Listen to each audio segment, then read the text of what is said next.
Çiçekler açmasa gelersen yaz gelir. Çiçekler açmasa gelersen yaz gelir. Üfüqlər tutulsa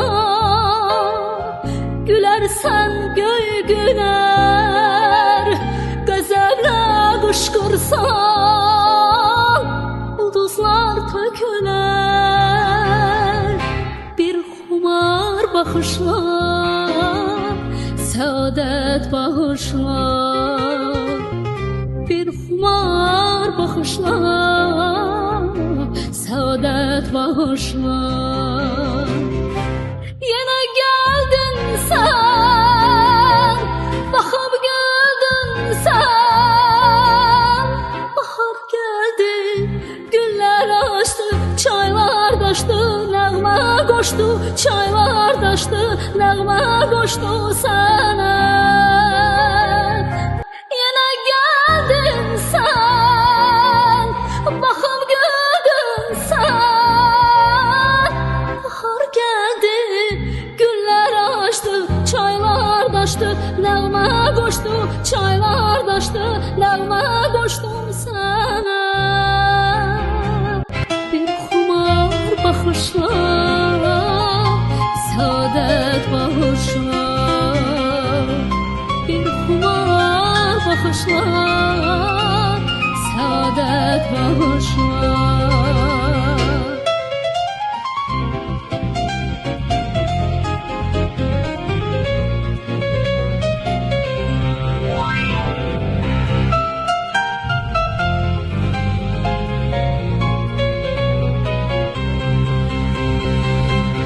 Kənara baxırsan, gözümdə od yanır. Kənara baxırsan, gözümdə od yanır. Üzümə baxırsan, ürəyim talanır.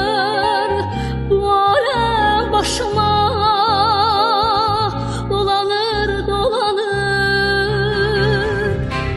xumar baxışla səadət bağışlar. Bir xumar baxışla səadət bağışlar. Yenə gəldin sən, baxıb gəldin sən. Bahar gəldi, güllər açdı, çaylar daşdı, nəğmə qoşdu. Çaylar daşdı, nəğmə qoşdu sənə. Yenə gəldin sən, baxıb gəldin sən. Bahar gəldi, günlər açdı, çaylar daşdı, nəğmə qoşdu. Çaylar daşdı, nəğmə qoşdu sənə. Bir xumar baxışla səadət bağışlar. Bir xumar baxışlar səadət bağışlar.